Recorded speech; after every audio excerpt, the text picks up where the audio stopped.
funny. Oh, it's brilliant. It really is. That's what I'm talking about. This broadstock, yeah. Yeah.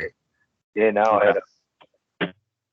I mean, when you consider that Wilusa is the old name for Troy, Wales again, and it just all totally adds up. You know, where did the Hittites go to and the Luvians? You know, they disappeared completely. Amazing. All right, here we go. Let's see. Now, I don't know if because they were supposed to upgrade the facility with all this like super cooling stuff, dry, humidity controls and all this stuff. I have no idea if they installed any kind of weird security. So we're about to find out. They've installed a bunch of bamboo. What the hell? Random foreign bamboo out in the front here. That must be the new Dishwashed. Ring the doorbell.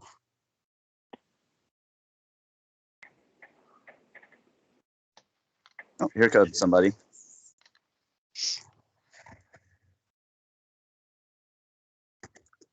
Hello, good morning.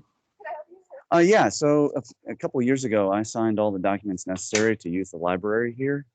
And then I was talking with the dean's office, and communications is like falling off, No,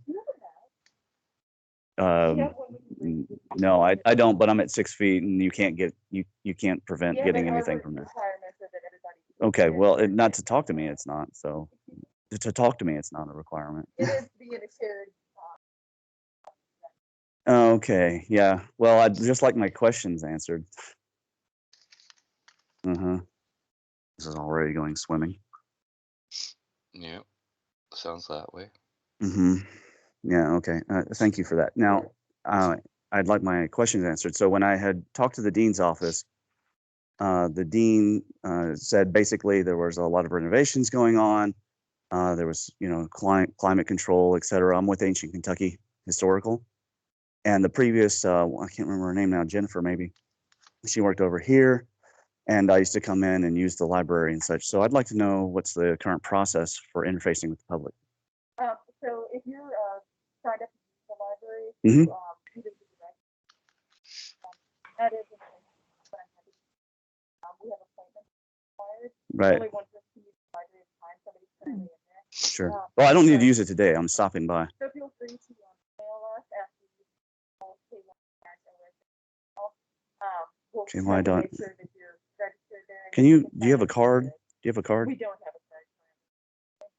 It's just KY/OSA.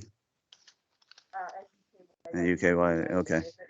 Who's now the new current head of the department now after all? Okay, George Crothers. Is there a plan to provide this to the public the way it should be, or what's going on? So the renovations that are actually that probably won't be until next fall. Okay. And the new walls is it just renovation, or is there like a new refrigerated section? Refrigerated, I don't think so. A new lab.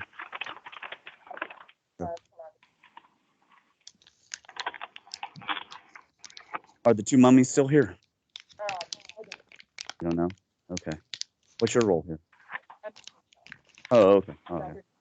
Okay, Dr. Ramon, Ancient Kentucky. Yeah, we had a good thing going. I do a lot of research. I go all over the place, and it would seem like it would be a good thing to continue that relationship. But I don't know what happened. I guess COVID partially, but the dean just their office stopped answering the email. So maybe I'll start up there again too. George was the name of the director. George Crothers. Okay. Crothers, that's a good last name. It's familiar. Okay. All right. Well, you have a good day. All right. Yeah. Of course, I didn't put on a mask. Do it. She handed that to me, and I just held it. So, anyways, there's some names for you. George Crothers. Maybe public exhibitions. Yeah, right. I believe. Well, weirdly enough, I'm gonna have to sue them. I know it. I'm gonna have to sue the university. That's the only way it's gonna happen. I bumped into the name Carruthers on a search yesterday of all things, and I wound up on this Carruthers Society website, which was I couldn't figure it out exactly what it was, but it was talking about Welsh place names in sort of southern Scotland, in sort of Cumbria, and I'm not sure what the Carruthers Foundation is, but there is one, and well, it's just a bit of a coincidence that I bumped into that very name yesterday, and about this time yesterday. I didn't look through all the website, but it seemed this society, it was made in about 1730 by the Carruthers family. So what? It seemed like a private site, but yeah, just an interesting coincidence, really. These sometimes happen. Well, I think she was saying Crothers, like as in our friend Stephen Crothers, but she could have been Carruthers. I'll have to get on the website and download. But yeah, I'm thinking that they're going to need to be sued. This is a Commonwealth, and being a Commonwealth, they really don't actually have the right to hide that stuff from Native Americans. So you guys may not know this, but Aaron Harden is actually so it may be that we maybe I get a hold of the people who do the Richmond powwow and the various Cherokee, and we just go ahead and sue the university until they create the public display that they always should have had. Well, that's it, in case they're building a vault to hide all this sort of stuff. But it's unbelievable. As you saw, as you just heard, she's pretending that she doesn't know if the mummies are still there. They know. They fucking know. And I'm concerned that they shipped them off to the Smithsonian to hide in a box somewhere. Well, they've certainly gone somewhere. Yeah. I can't imagine what they're playing at, hiding all this stuff. But it's certainly being repressed information. Yeah. And if that's going from, I've proven that the King Arthur conspiracy is a fact here. I mean, those Cygnus aligned mounds on the base are proof, but we already knew because of the Big Four Bridge, the dismantling of the stone fort at what's now Charlestown State Park. It's called the Devil's Backbone, and that stone was put into the Big Four Bridge. So that's all a matter of record from long ago. But it's just sad. It's just sad. It's just really, really sad. Yeah. Someone doesn't want us to know about this last reset. Yep. Yep. So Ramon, that would be J.D. Carruthers, would it? Yeah. I found that collection of arts and sciences history.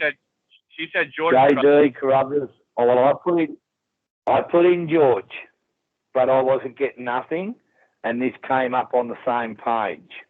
I think it was a J.D. Carruthers that I saw as well, though, Greg. George, and then it's got J.D. Carruthers History, University of Kentucky logo. That's it. That's why I asked. Well, but listen to this. This is weird. The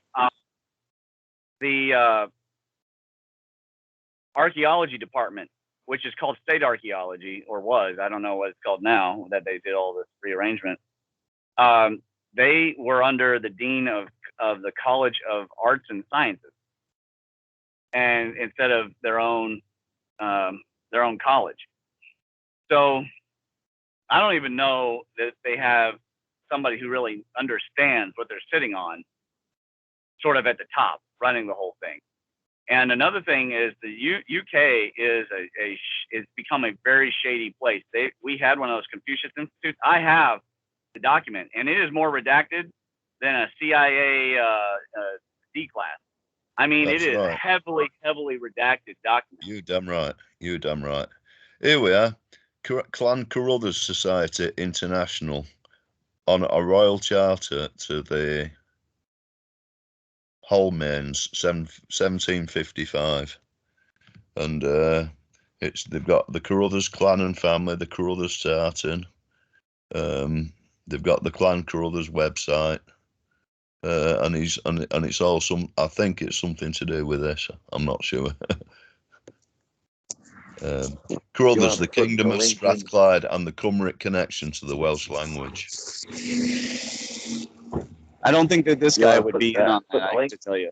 They're all yes men that run in the archaeology, state archaeology, and even the Filson Historic Society. So I was just saying this to Daniel Ledford, who is, one of us, but he doesn't ever use Skype. This work is alt-stream before.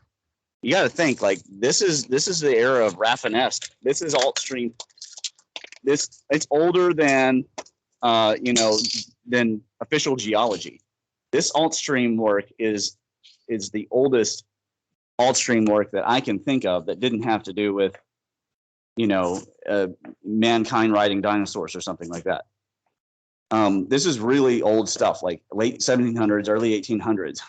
And the Filson Historic Society was created by the founding fathers in America in order to explore Thomas Jefferson was completely convinced about all this stuff. And of course, I've shown you guys that quote. He was totally interested in what happened in the megafauna. And the Delaware Indians told him what happened in the megafauna. I don't know how much he believed, but obviously it never became mainstream. But now the Filson Historic Society will not touch these topics with a 10-foot pole. And they're still in Louisville. I mean, I can send you a photo of the building. They just won't do it. They won't help the ancient Kentucky. I was asking one guy for help in what's that called, bathymetry and LIDAR and stuff. Yeah. And he and then I said, what do you think about the ancient Kentucky? And he called him racist. I'm like, based on what? There's nothing racist about it. It has nothing to do with race at all. There's not a racist member. I've met them all. There's nothing racist about any of course there is, but it's the easiest way to destroy an organization, isn't it? It's just right. Just the easiest way. Or an argument.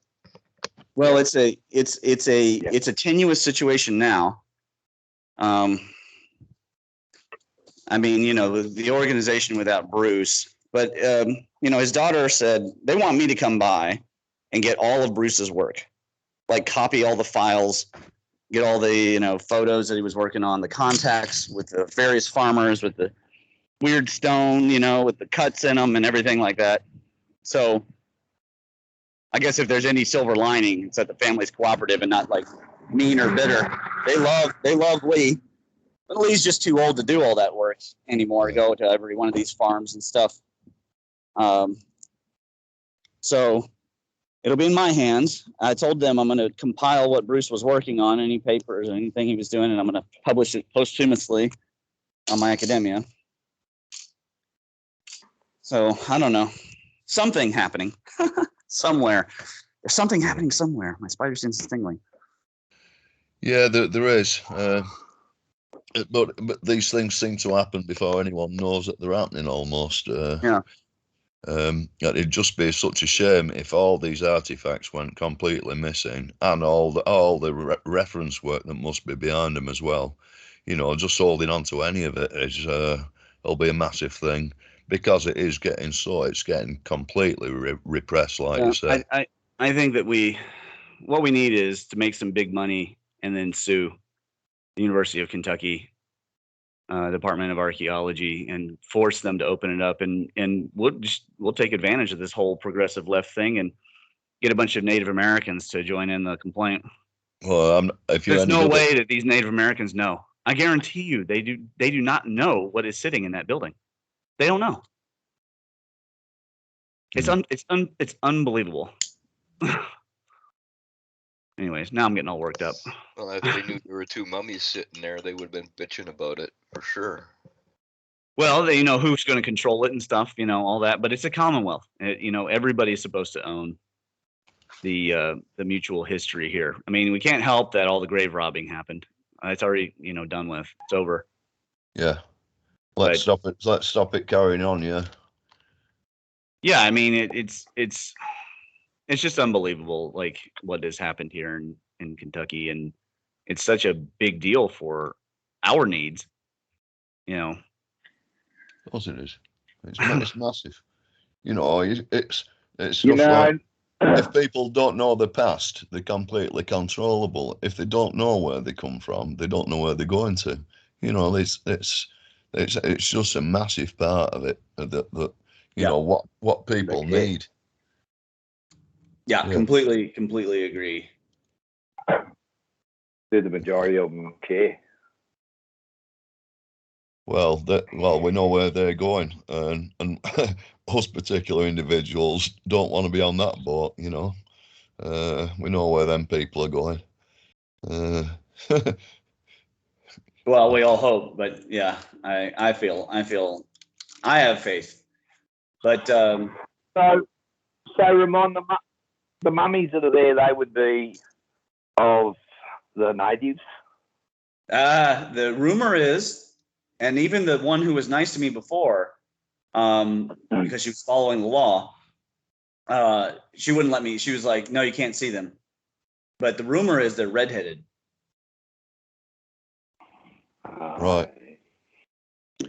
And they could probably be genetically, they could be crossed between sort of the local women and the Welsh men. Would that be if they were the travellers, presumably? Oh, absolutely, Yeah. absolutely. I mean, you know, it's not guaranteed that these ones are even giants.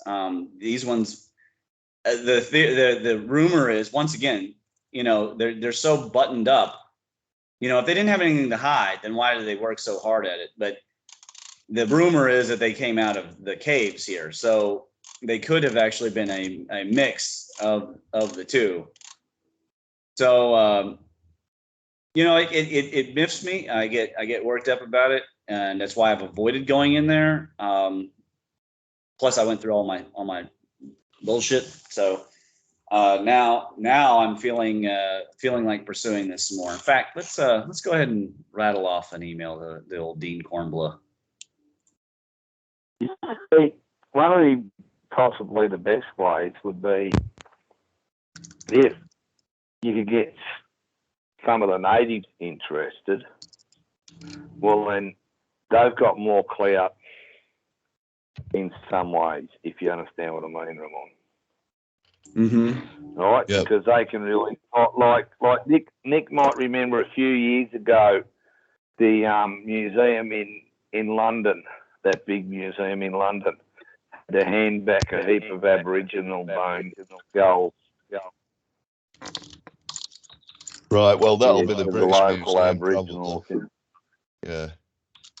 Yes, that's right. And it had to hand them back. It took 20 years, but eventually they did. It took over 20 years, but eventually they did it. Yeah.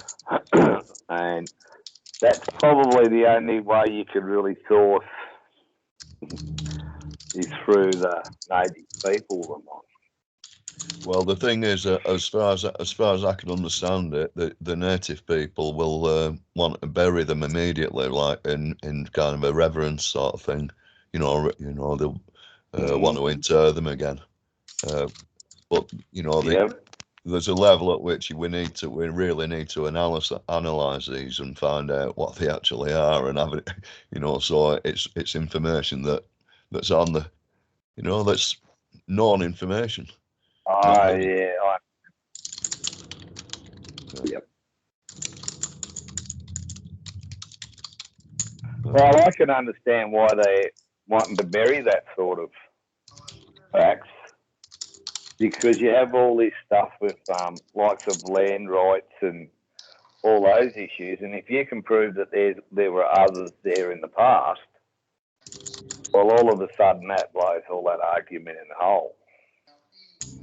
Well, I mean, for example, it was illegal at the time of Columbus. If he'd have known there were Christians in the US, then he couldn't have claimed any of it, any of the Americas for Prince Philip or King Philip of Spain. So the ramifications of Christians knocking about anywhere before the Pope says they went is just not on. It's just not on for the ownership of these places by whoever owns them. The White Horde, presumably, if Fomenko's right. We don't, but we just don't know. Well, we know who owns them now, like, of course, the Hanover and whoever else they knock about with. I just posted up a video of electric field visualized with salmonella and castor oil. It's interesting. Yeah, cool. You going to put that one up at that site you were looking at, Nick? I'm actually, I was in the middle of what? On the Crothers. On the Crothers. I'm on it now, in fact. Well, that Yeah. Crothers. That's one you were talking about before, wasn't it? Yeah, I got that up myself. Because would they be Welsh or would they be Scottish Welsh? Well, they'll be Would they be Brythonic. Scottish? No, the Brythonic Welsh, same as the Ligurian Welsh. That they had the Crothers were in a land called what was Wreckhead, and it stretched from south of Scotland, the Solway Firth, right probably down to the Mersey, which, and then you got Wales after that, just about. So it was that was King Uriens who owned that big chunk of land at the time of the Saxon invasion, Anglo-Saxon invasion, or whatever it was.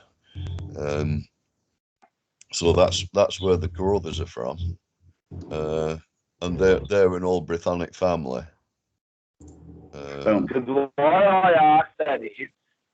Why I asked that, Nick, is because where I live now, this area was settled predominantly Scottish.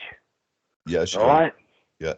And that's why I asked, because Carruthers is a name that was like, they had a fair land holding once in this area.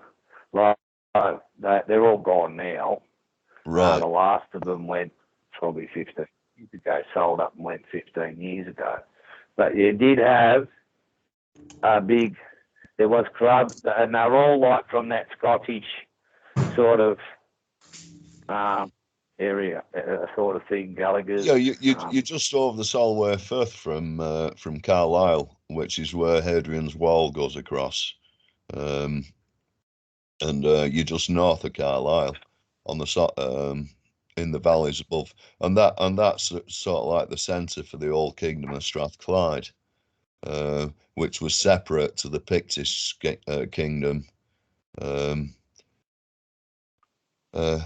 Up further north. Yeah.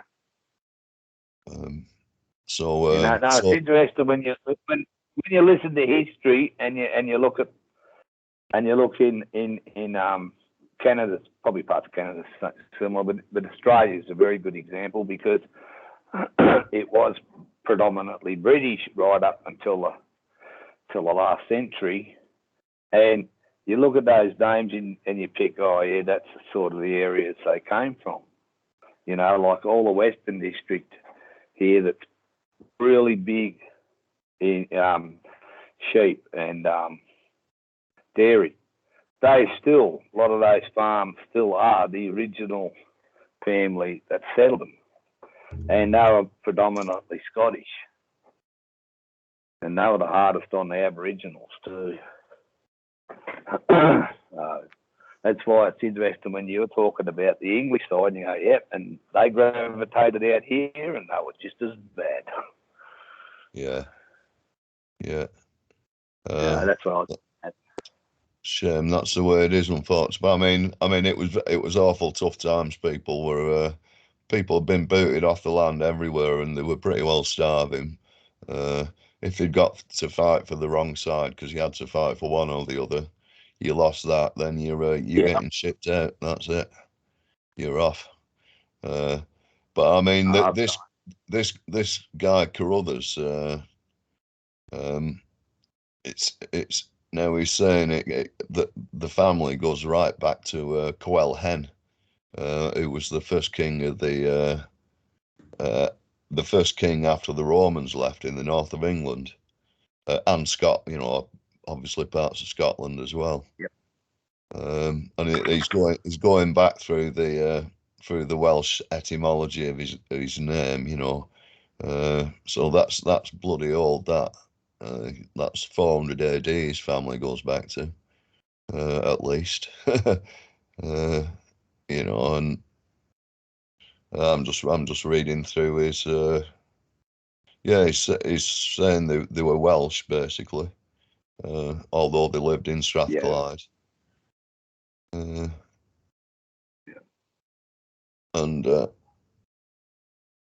right, here we are. It's a not-for-profit, apolitical, and non-partisan organisation open to any member of the International Carruthers family and derivatives of our name. The society is based in Scotland, but is represented by an international executive council from our regional branches covering the regions Africa, Australasia, Oceania, Canada, Europe, Scotland, UK, and the USA.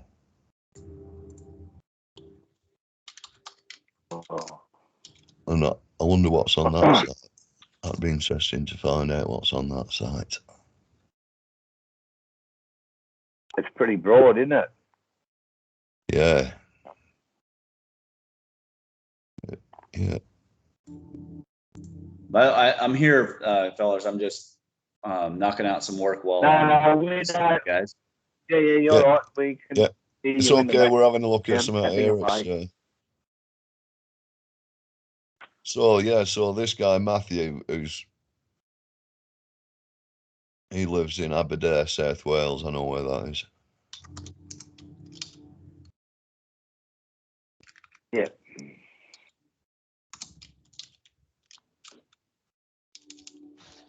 Clan merchant. There was a group that was used to control that area of England, Scotland, and all the rest of it. There's a site there where it's got vitrification on one of the castles and rock formation.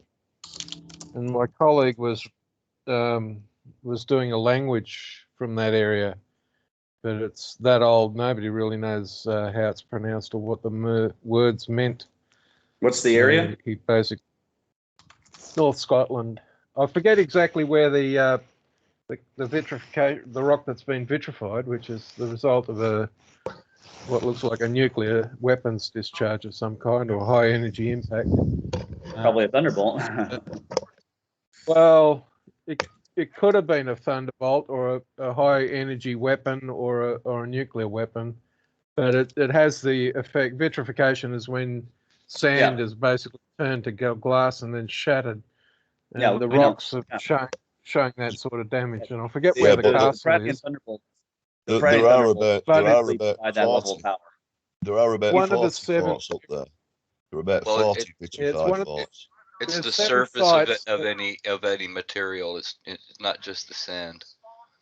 The stone's actually melted. Yeah. The face of the stone actually melt. Yeah, that's it. And the strange thing is, they're all vitrified on the inside rather than the outside of the fort. Yeah, that's an electric discharge event that happened. There's no question. That's the only way that this vitrification can happen inside a building. Well, it's got to get up. We know electrons will go in there, no problem. To get past this vitrification and all the rest of it, there are 7 sites that show these signs. There's one of the pyramid complexes, I think, in Central America. There's the one in Scotland. There's the one in India, and I forget where the other 5 are. But adjacent to those sites, within say 100 miles or so, is the beginnings of agriculture. So these sites date back to what, 5,000, 6,000 BC, when they thought agronomy got going in 7 sites around the world. So it looks like the areas that we're talking about were involved in some sort of conflict which destroyed whatever culture was there, and basically, you had the effects. I'm not saying it's definitely a nuclear war, but something along those lines occurred. But why wouldn't it just be electrocomets? Well, there are high energy weapons that you can use. Yeah, but they're not high enough. They're not high enough, not comparatively. Oh, they are. Hold on. So this Thunderbolt that's right down here, right down the road from me. This is Versailles Road, which you guys would say Versailles. This Versailles Road goes right by the big sink. Was a single pulse. That single pulse starts at hydrogen bomb level. That's only one. That's a single stroke, maybe a little bit longer for some. There's a couple of craters that have crater rim discharge. Yeah. So imagine a continuous stroke. With these the thing we're going to need to understand is nuclear fusion and fission events occur with electrical discharges. A true Thunderbolt discharge will. Yeah, proper one. The power of that would equal all of the nuclear weapons in the arsenals. That's right. Of if it was all the countries of the world during the height of the Cold War, and probably go far past that in power levels. It's ridiculous. 10 to the 9 amps, which is a pretty whacking. It's a pretty good Thunderbolt. Anything from 10 to the 9 amps to 10 to the 12 amps will do this sort of thing. And if it's higher, well, you don't want to be anywhere near it.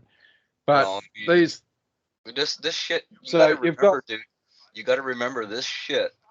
When this shit happened, when this shit hit the ground, it fucking made mountains, man. It fucking created the Rocky Mountains. It gouged out areas of the ground and just devastated it. This is far beyond a nuclear weapon. There are lots of vitrification. They're all over Northern Europe. There's 20 odd in Scotland. There's 20 odd named in Wikipedia in Scotland. There's one less than 20 miles away from me, and I live in England. The Tsar bomb, the largest nuclear explosion ever detonated, is nothing compared to a true Thunderbolt discharge. The thing is, we've got natural events where a lightning discharge from space, and when I'm talking about this, I'm talking 10 to the 40 electron volts or higher. If one of those comes into the Earth, it's going to make the Thunderbolt real for everybody. You've got electrical discharges due to a cometary strike, and when the Clovis people died out, it looks like that event may have been the cause of an ice age reversal event early enough.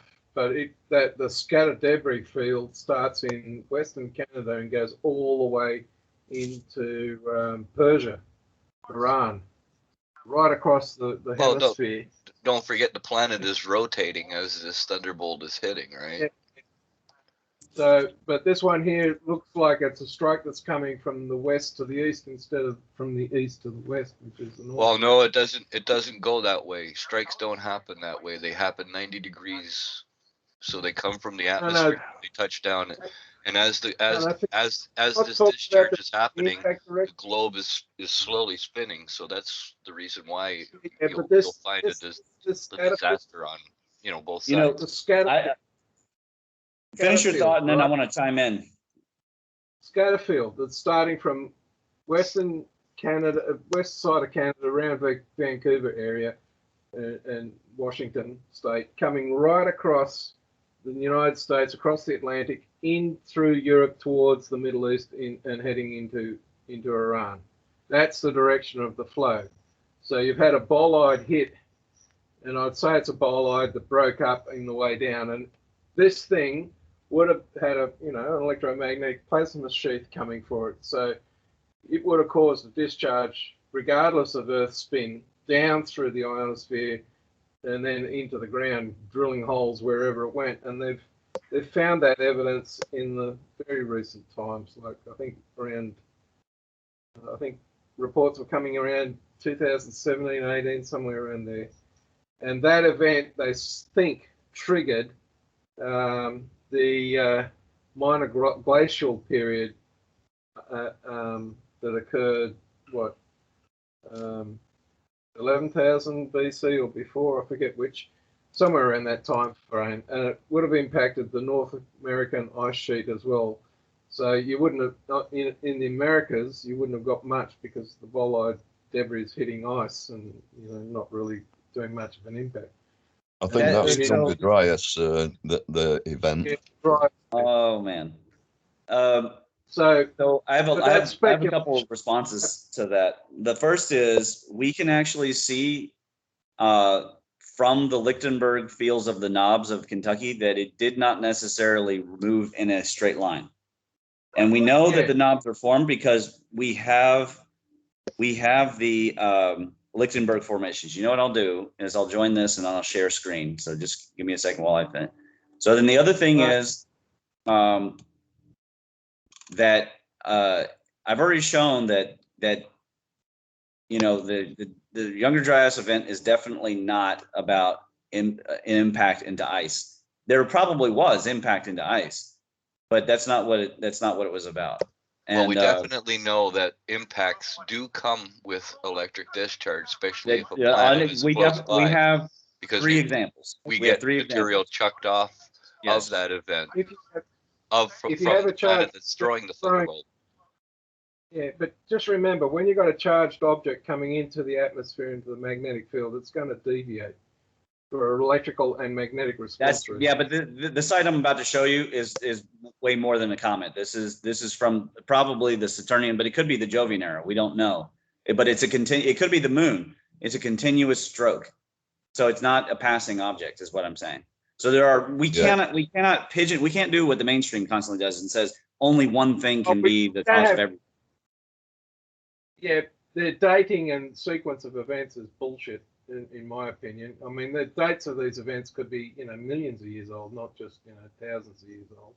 But it's clear from the geological formations that the Rocky Mountains in particular was, gouge out the Great Canyon and dump it all over the Rocky Mountains.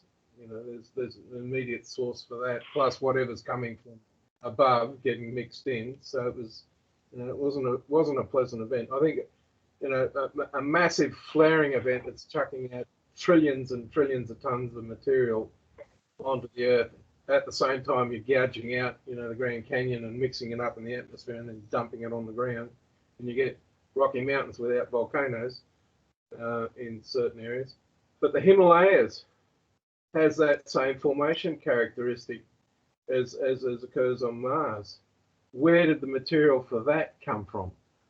I mean, it wasn't, some of these events can actually physically lift the crust vertically. Exactly. It's being vertically sucked up, which is what we all agree on in the South and Himalayas, maybe. Alps. The Alps certainly looks like an event along those lines. The spine of Italy, I mean, you could build it up if you're dredging, the Bay of Naples and that area. So the way these things occurred, in terms of geological expectation, they're just not going to wear. I mean, they wouldn't accept the Badland divot field as being a flood event until they found it on Mars, and they all recanted their stupidity. But and you see, Robert, that's the reason why I say these thunderbolts are far, far more powerful than an way more powerful. The physical number of joules is not comparable. It's because these thunderbolts themselves can pull on the crust of the Earth. Gravitically as well. An atomic weapon cannot do that. Yeah, an atomic weapon will, I think there was an atomic war that's described in the Mahabharata. But again, that could be that's just Star Wars. That's just Thunderbolts. These thunderbolt processes must have occurred, prior, 12. No, it's occurred after.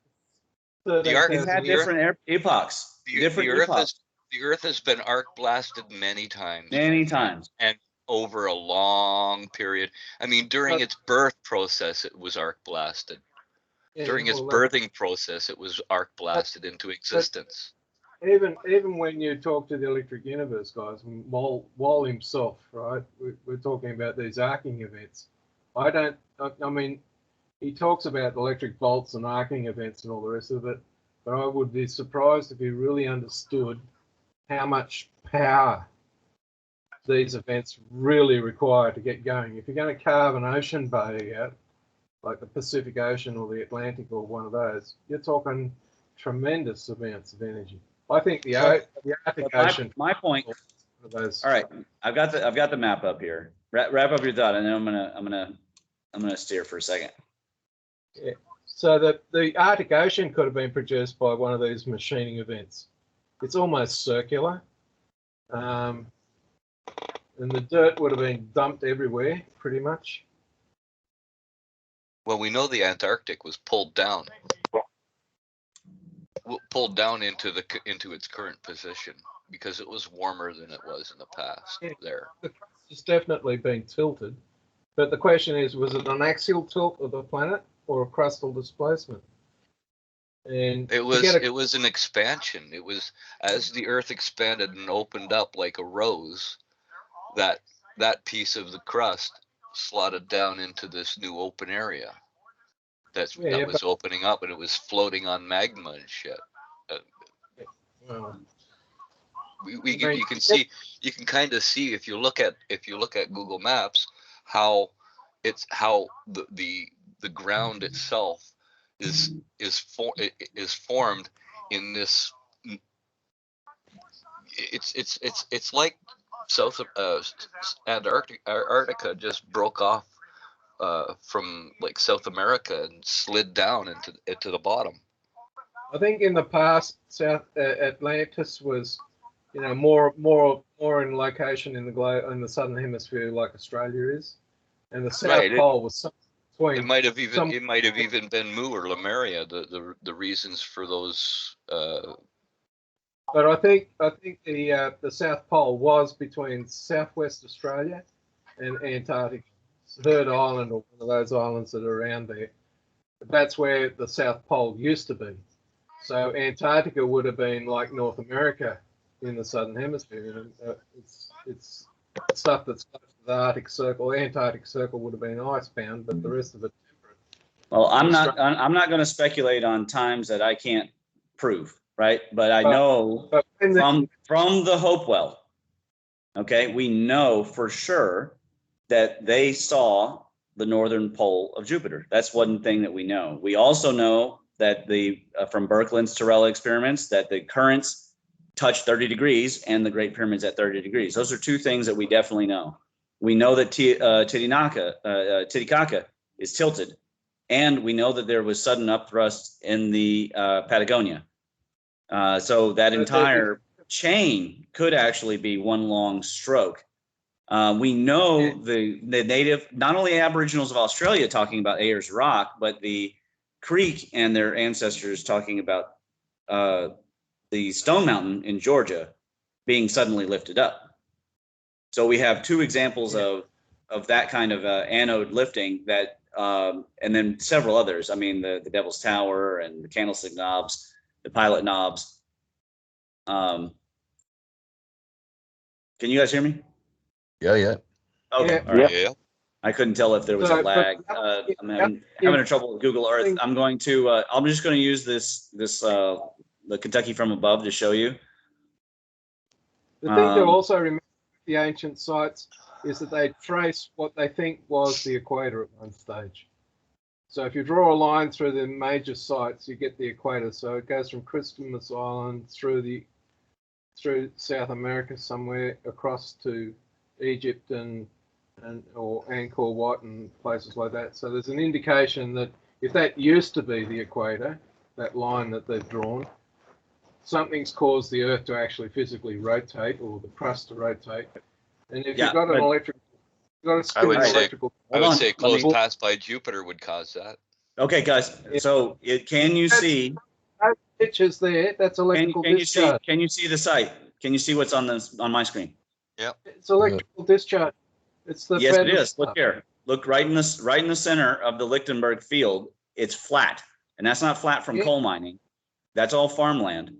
Is that near the Wabash? No, this is the Green River area. I wish I knew which river was which era. And south of that, that's the Ohio, is it? In terms of Kentucky, Kentucky has the second most waterways after Alaska in the United States. Yeah, so it is nothing but a bunch of rivers, honestly. I know that. I'm familiar with most of them, but I would just wish they were annotated. Okay, well, hold on, fellas. Let me spiel. So you're looking at the Lichtenburg. You can see the Lichtenburg formation. It's definitely differentiated from the fluvial to the north and to the east. Now, if I zoom out, just follow the same color. This is LiDAR standard deviation. Now notice it does not go in a line. That's what I'm saying. Now there are formations in Kentucky that do, and I'll show you a couple. I'll show you a couple of different things. But you can see river valleys that you show hilltops. Well, down below there, that's the Cumberland, and then right through there is the Green River. I'm answering your question. Hold on. Yep. So down below, that's the Cumberland. Then you have the Green. Well, and you have the Salt River, and then you have the Kentucky River forming the second oldest riverbed in the world. It's a Devonian era, and it's the snaking one that's going up the middle of the bluegrass, and they're all going into the Great River. And the Great River, of course, is now called the Ohio, but it was in its time, and at the melting, it was as big as the Amazon. But you can see that the stroke reached a peak. It started up there where the Fort Knox is. By the way, there's a hidden crypto explosive dome on Fort Knox that I have to somehow get access to. And that's the Fort Knox, the gold thing. And then it arcs around. And by the way, this arc then I guess there's like a loss of connectivity. Then there's some kind of discharge happening here. The Thunderbolt, I'll give you a measuring tape so you can see. I guess you guys use kilometers. The Thunderbolt is about here-ish. So it's 69 kilometers from the Jovian Thunderbolt. So these are totally different power levels because the Jovian Thunderbolt, the Paradian one, is about a mile wide at most, 56 craters in an octagon.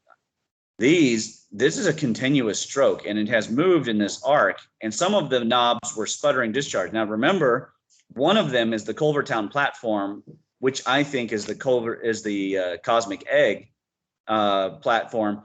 When we flew the drone over the next knob over, it got EMF'd at 400 feet and barely limped back to us. Now this has to be Saturnian era. This ley line here, it starts in like Tennessee, and it goes up to Ohio. Look at the angle it's at, but then come down here and look at the angle. This is the Pine Mountain here. Here's the Middlesboro strike. That's a bolide strike. That's where the Cumberland Gap is, as in the buffalo would go through it and Daniel Boone and all that. And it somehow managed to find because this makes like a square formation right here. The mountain shapes inside and around, they're all different. All this is different. But the angle that the Pine Mountain flow, and it's that triangular like Andy Hall stuff, that deposition goes this way, whereas the Daniel Boone ley line goes this way. Don't this you all angle. see it? And I hope they can. Don't you all see it? Yeah. I see a crater inside a crater on the rim. Yeah, it's the only crater. There may be like a village in someone in Africa or something. Right where your blue line is there now. Yeah, this is the only crater with a full-fledged city in it. And it's on the rim of a larger crater that goes into the next state. Now, fun fact, there's a museum there in Middlesboro that has that plane that was found in the ice that was supposedly like thousands of years old ice, but it was like buried way deep in. They restored it, and it's in that museum. It's a P-52 or whatever. So that ley line that goes up to Daniel Boone, it peaks in amplitude in the Red River Gorge, which should be a national park, and then again down here at the Big South Fork, where there is a waterfall named Uahu Falls. And there was a massacre of the Cherokee there in the Shawnee and the whites got together in what's called the Nits Make Lice campaign, and they killed women and children and piled them up underneath the Oahu Falls, and there was a rune left that said murder in Cherokee, and that's all been cleared away by the government, of course. And it's 112-foot water. It's really quite spectacular. But the entire area, there's something really special that happened. So there's a peak in amplitude here, and then down again in Tennessee, there's a peak in. So every, like maybe 30 to 50 kilometers, there's a peak in amplitude as it moves along. So this whole dome, this whole area is a dome that's been lifted up. All that you see here from the bluegrass, what's the proper Katiki, which is the land of meadows, over to the highlands. So you can see the highlands here, and then it runs into the knobs, and then then there's the ley line, and then beyond the ley line is the proper. You can see the coal fields, and here's the proper Appalachians. You can see the proper Appalachians start here, and they are different. They feel completely different. And then there's this discharge event that's lifted the entire Pine Mountain flow down here. Now, funny thing enough, so there's the crypto explosive where I'm at right here. There's the one I just showed you there. There's the one that's on Fort Knox, which is mysterious. It's like a hidden thing. And then over here, I have to take the ruler off. Where it says Shawnee National Forest, there is a right. So you see the land between the lakes. These are the so-called four rivers that are mentioned in to the gates of Fengdu. The Chinese, they came through all this area. It was all settled by Cahokian people, and so this arcs over this gorge. This is where the New Madrid earthquake was so powerful. The Mississippi River flowed backwards, and it arcs over, and there's a giant electrobolide event. So there's both a bolide strike and electricity. So it's just like the Melbourne one, right across, and it's called the Hicks Dome. I can see a whole bunch of what would the people would start calling impact craters, but they're actually etching hits. There's above on Clark. You go at Clarksville on the map, and you head towards the knob that comes down from the. It looks like there's a couple of, if you go from Clarksville up towards where you were starting from, there's a mountain range sort of thing, but just towards the river there's a couple of circular hit points where there's been a discharge. You got these, they're all over the place. There's, and right straight above Clarksville, so you've got a structure that looks like it's some sort of Birkeland hit. So there's electric discharge. My point is, they're different. You should have looked at angles. There's different kinds of, like these worlds in collision happen lots of different ways. The Jovian thunderbolt was caused by induction. That's what Pratt simulated, was the Jupiter's magnetosphere. On occasion, we would get close enough, and that's when people thought Zeus was throwing thunderbolts at us. And some of them were powerful enough, obviously, to shake the whole ground. And that's in the Delaware story. That's the Middlesbrough crater. Somebody asked for a zoom in of that. That's there it is. You can see the bow shock from the actual strike, and it blasted out the Cumberland Gap. But around it, there are all those blister effects. Circular. I'm sure it was a very hot event. Apparently the time that this happened, according to standard geologists, these mountains were 3 times as tall, according to standard geologists. I would say there's certainly been a lot of erosion. That's just a guess on their part. But if you look at the Kimberley region of Western Australia, all right, just come back out to your globe section. Oh, you want to go? Okay.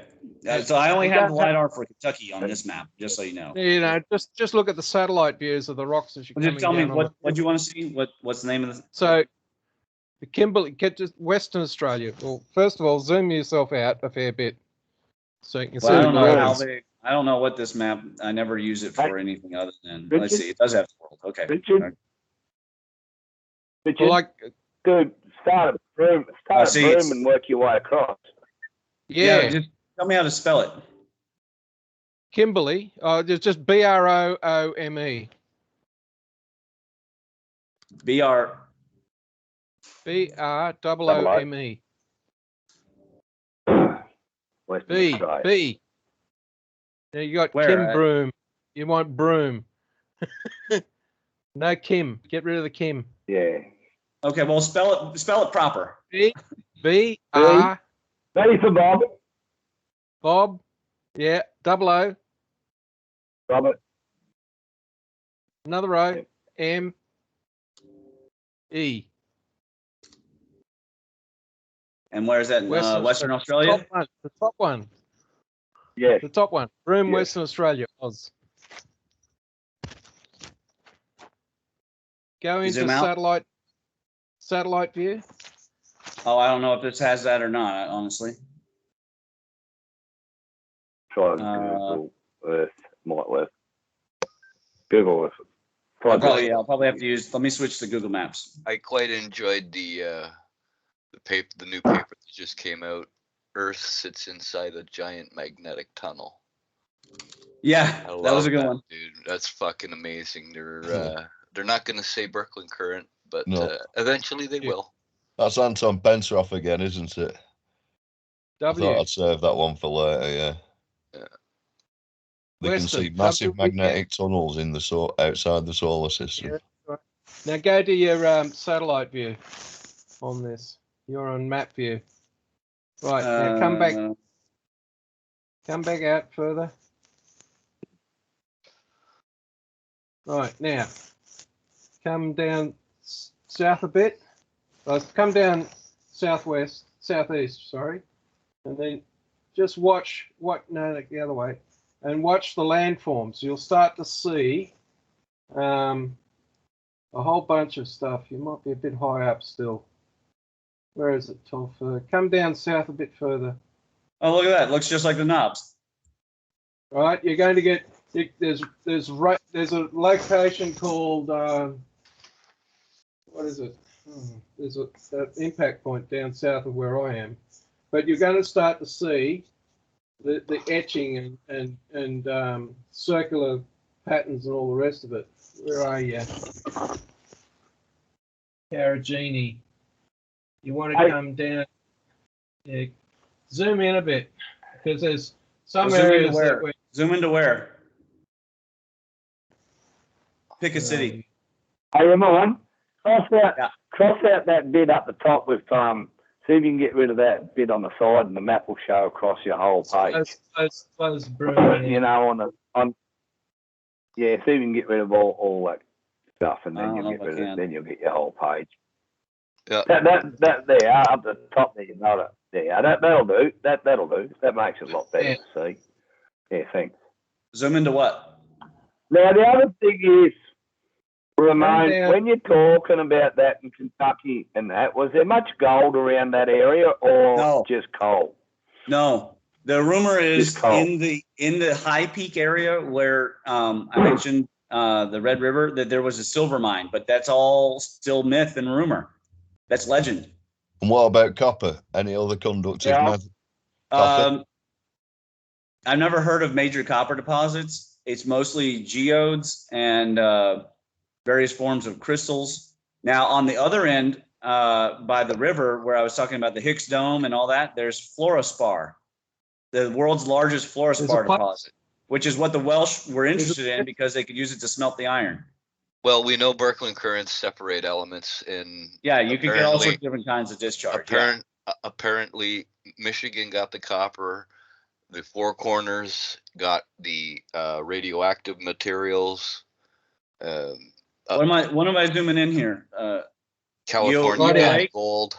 Right between there's Carnarvon on the coast. It's just barely there, and if you head straight west past Gascoyne Junction.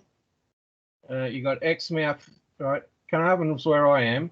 There's a Ballard hit towards the southeast, but if you come west towards Mount Augustus, and I forget what's the, it's about,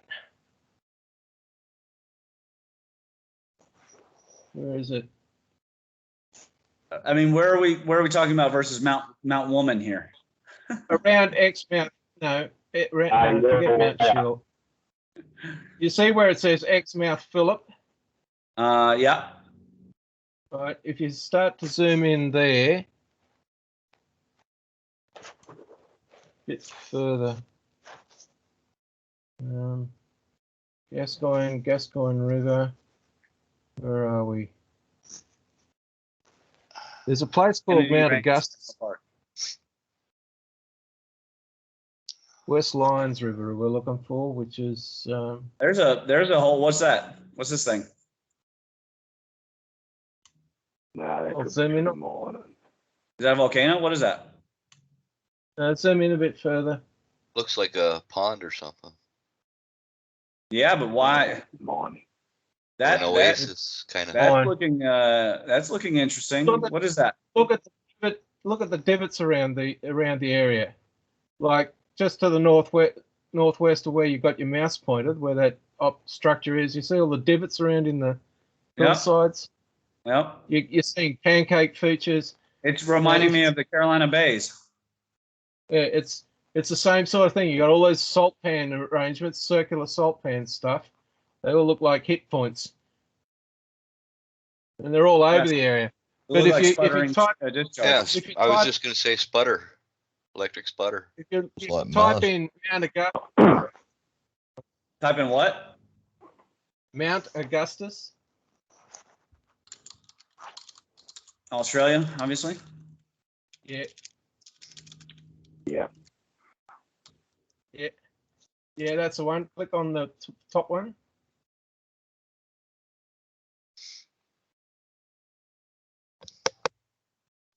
Gee, you got almost as good. Get rid of your sidebar. If you can. Now Mount Augustus, that doesn't look like what I'm seeing on the earthquake maps. Come back out and towards the west. Just zoom outwards on your zoom. Oh, look at that. That's interesting. Come out a bit further.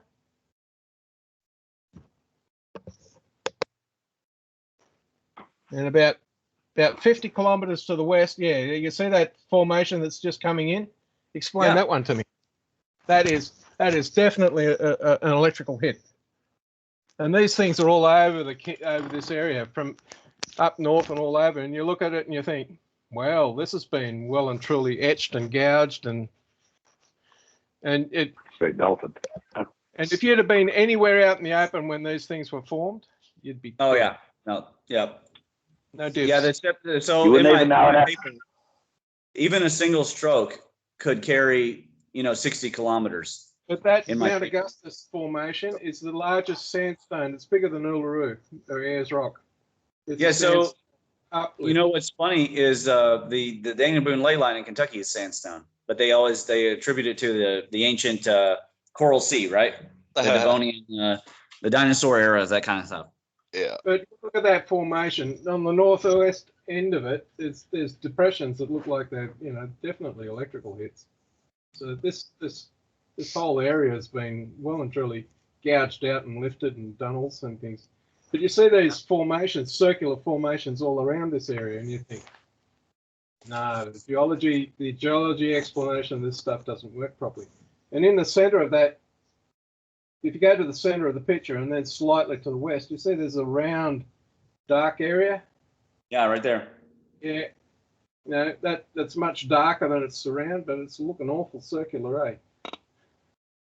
So you got this all over the Kimberley, and you got the artwork that goes with it, which is the Warrengenet peoples and the stickman's images and all the rest of it. I would definitely reckon that my central point was we also have the diamond mines in the Kimberley region what the legend says 150 mile the snake traveled from the ground to the ground, and there's 2 diamond mines there.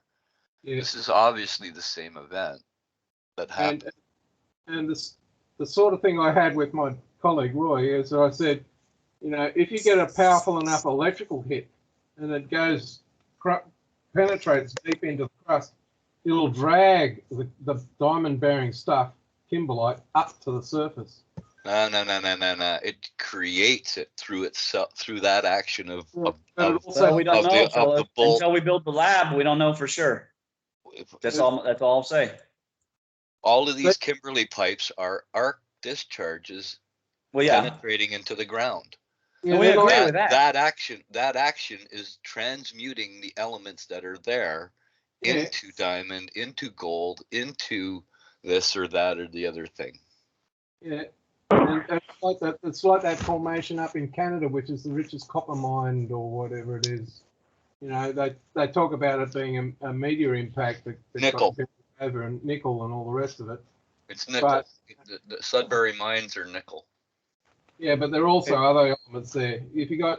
There's copper there and there's other elements. But let me make a point. The point is, look at the different angles that are coming off of this. They cannot come from a single event, and they're also all completely different scale. This shiprock formation is not even close to the level of power it would have taken to form the knobs and lichtenburgs and the formation that we were just looking at, or the racat or something like that. But it is probably at least 3 orders more powerful, at least probably much more than 3 orders more powerful than the Paradian Thunderbolt that's 10 miles down the road here. No volcanoes there? It says in this part, this is not volcanic. There are volcanoes in the desert Southwest. But if you saw a shiprock, you would know, like, this is. Let me see if is there a 3D view on here? I don't see the 3D view. If you go down into the center of that, where it's talked about, they're claiming it's a volcanic formation. It's not. Yeah, I know. What you've got is what is it? Basalt or igneous rock deposition on top of this whole area. Navajo volcanic field. Nah, it ain't a volcanic field. I mean, there were this stuff would have disturbed. Not only would it have bent and buckled the crust and burned through it, but it would have absolutely aggravated. Apparently, Mount Sinai exploded, and there's no evidence that it's a normal volcano. So why would it be exploding? And you think of the volcano, the so-called shield volcanoes of Mars, they don't do anything. They just sit there. Bottom left where it says photos, you can click on that, I guess, and see shiprock.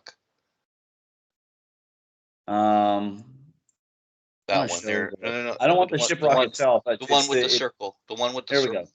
This is not bad. You see that? Yeah. That's what I'm talking about. And you get the same formations in the Flinders as well as around Alice Springs. I mean, this has nothing to do with volcanism at all. There's no freaking chance. Look at that. That looks like a wall, doesn't it? I'll tell you. Well, Andy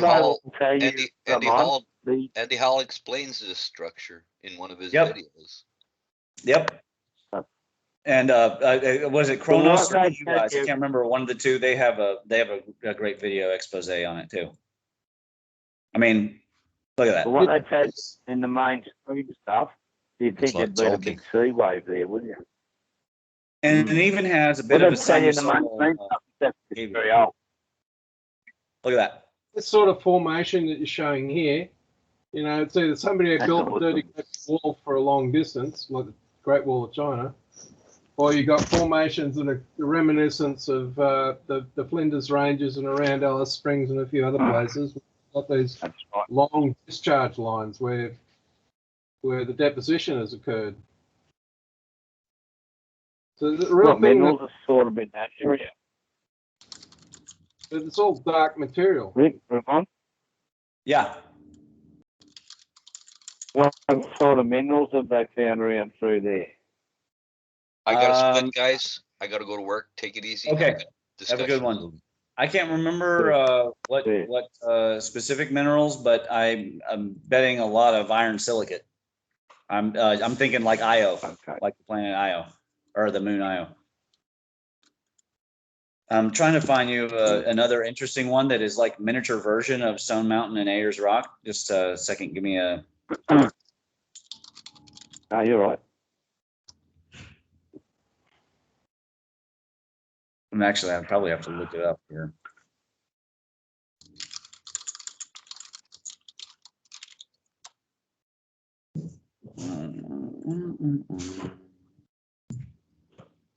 But if you look at the area around Alice Springs, that looks like another discharge tract that runs from the west through Alice Springs to the east.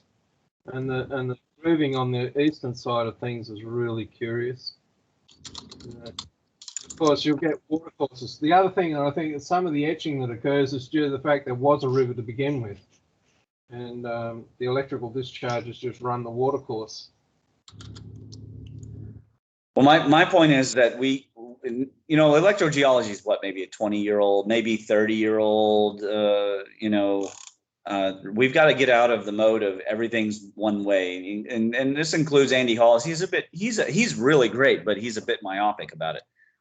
And we have to start looking at these events as separate levels, different power levels, different bodies interacting, some of them by induction, some of them by electrocomet, some of them by direct arc connection, like Walthorn Hill likes to talk about, and Dave Talbot, if he were still doing the work. What are these? These are Steve Talbot's his son, isn't it? Yeah, I mean, these guys need to be made aware that we are now at the point in electrogeology where we have lots of different so these pilot knobs, we have these in Kentucky too. They're also anodes, just like the Devil's Tower, but shorter. Here we go. So Looking Glass Rock, that's the name. Hold on. So let's go to Looking Glass Rock. I always forget the name of the thing. The thing that got me about Alice Springs is when I flew out of the place, it's in a caldera. It's basically, it looks like it's a volcanic formation if you look at it properly. So look at this. Random granite right in the middle of the Appalachian, and and they sputter. And guess what? They go down toward, if you follow the line of them, they go down to Stone Mountain, Georgia, where the big event was. But it's obviously the same event because it's the same kind of, none of this is volcanic. And you see the same formations in central China. Yep. The same mountain formations. So these things are global events. There's no doubt about that at all. Exactly. And you know what's interesting too, when you drive on the Blue Ridge Parkway, you see these, your eye is drawn to it. It's like you can't stop staring at it. There's this electrical connection that happens. It's just like going to Yosemite, or I'm sure that there are equivalents in Australia where you go and you feel such a connection to it, and you don't know why. Well, fellas, I also need to start. I need to start working as well. This has been a great show. I'm considering, if everybody's okay with it, I'm considering uploading this one. Is everybody okay with it? No objection. Yeah, I'm okay with it. Okay, I'm thinking about uploading it because of the going into the Webb Museum. Now, when I couldn't hear what the lady was saying there, Ramon. No, yeah, well, some of it was you got to wear a mask, and some of it was she doesn't know anything, right? She's never heard of mummies. She doesn't know what I'm talking about, which is, of course, obfuscate and deny, right? Obfuscate and deny. Yeah, that's the one. She must. She's a good bureaucrat then.